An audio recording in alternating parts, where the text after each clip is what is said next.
Hello friends, it's Kat from Meow Meow Kapow. I've shared a lot of palette setups on this channel so far, including the first custom travel palette I ever made. Looking at that first super complex self-contained kit is kind of trippy because it's nothing like what I use today. I suppose I've sort of adopted the mantra of less is more when it comes to my travel kits, and it suits me. Just like my first ever kit, everything I need in order to paint whenever, wherever is easy to keep with me and compact, but it's significantly different. First of all, for years, I've only ever been buying dresses that have pockets in them. Because I know this is practically a miracle, I get them from eShakti.com. I've put their website as well as my discount code down in the doobly-doo, along with all the materials and social media links and whatnot. In my pockets, I usually keep at least 2 of those mini Altoids palettes I build frequently, as well as my business card holder, lip balm, and any other bits and bobs. These pockets are super roomy, so I never have a problem with carrying whatever I need.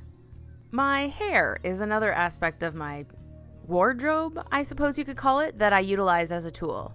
No matter where I'm going, if I leave the house, I always have a pencil, black ballpoint pen, and Art & Fly white pen sticking out of my hair. It's a convenient place to store them all. Sometimes I'll throw in a water brush or something else, but these are my staples. And lastly, Pingu, the purse I've been using most often lately. Inside, there are always napkins, but I've also got a water brush as well as my panoramic handbook watercolor book. My sister and I made this purse about a dozen years ago, and it's still going strong. There's also usually 1 or 2 more secret watercolor palettes tucked away in there, as well as a ballpoint pen, just in case I want to change things up or happen to forget my normal supplies somewhere. The 2 mini palettes that I'm mostly using right now are both filled with Sennelier paints, one of which is actually just the Sennelier test pack that I reviewed after making the palette. The tin that isn't filled with the test pack colors is actually just randomly filled with the only colors at the time that I had of Sennelier. My collection has since grown, but I started with just these few colors. The only one I know for sure is that the color in the top left corner is their Opera Rose. All the rest have long since had their names forgotten. I do have plenty of other mini kits with plenty other brands. I've just really been feeling Sennelier lately is all. Plus, I kind of want to see if I can fill the majority of this sketchbook with just one brand. By the way, I love this panoramic watercolor book. Seriously. When it first arrived at my house, I thought that the long format was going to be impossible to work with, but I've actually grown to love its unexpected dimensions because you can frame a scene in really interesting ways. I know that MD Campbell, who also has a channel here on YouTube, is a big fan of this format.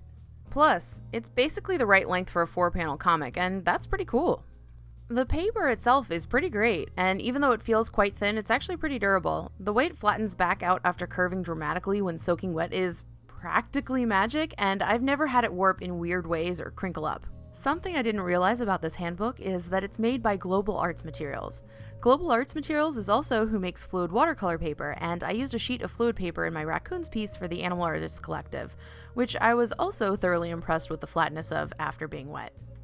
The greatest thing about this arrangement is that it's simple in both its setup and its cleanup. While the first ever palette I made was impressively jam-packed with goodies and treasures, it takes forever to prep for use, and twice as forever to put away.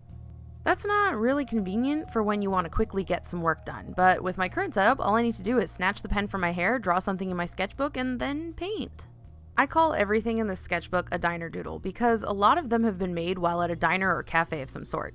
When I get really stressed out and need to just take a moment for self-care, I usually just go somewhere and paint what I see. For this piece, I took my youngest sister out to H Mart and doodled her out while we chatted and had lunch. She's actually the same sister that helped me make Pingu all those years ago.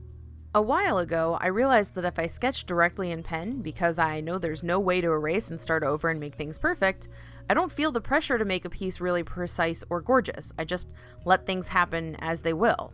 Ironically, accepting that the fate of each piece done directly with pen is to be ugly has led to a book full of carefree pieces that I think are some of my prettiest and most interesting works. Making work like this, where the pressure to make something perfect has been totally removed, has become really important for me. I recommend it for anyone who needs a moment to themselves, is feeling a little burnt out and in need of a recharge, or anyone who's looking for a bit of artistic inspiration. For me, it's easy to just sort of let the rest of the world melt away and become absorbed in the artwork. I don't know how else to describe this, but painting in public helps relax me because I feel no pressure to perform and I feel utterly insignificant. That may sound weird, but it's actually pretty great. Most of the time when you do this, nobody even notices. They're so wrapped up in whatever they're doing that they don't even have a moment to consider you or what you're up to. It's kind of freeing, really, to feel invisible. It's like finding a peace amongst all the chaos around you. I've taken multiple people out on diner doodle dates, and they've all been surprised to find that nobody cares, and most people don't even notice that you're painting. And especially with a travel kit as small and discreet as what I use, it may as well just look like I'm writing in a simple notebook if you don't pay close enough attention. And packing up?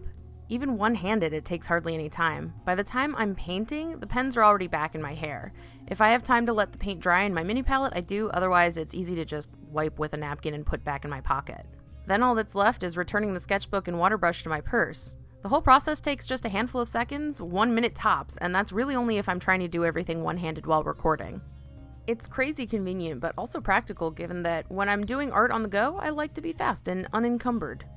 Though truthfully, I do have another, more complex setup that I bring with me if I know I'm going to want to make something with more purpose, or if I'm going on a bigger trip.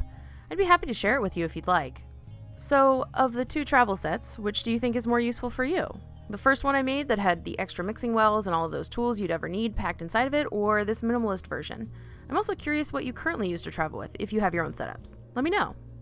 Also, if you haven't already, please consider liking and subscribing. I know we all say it, but your support really does help, and I am very, very grateful for it. Until I see you next time, I wish you peace, love, and art adventures.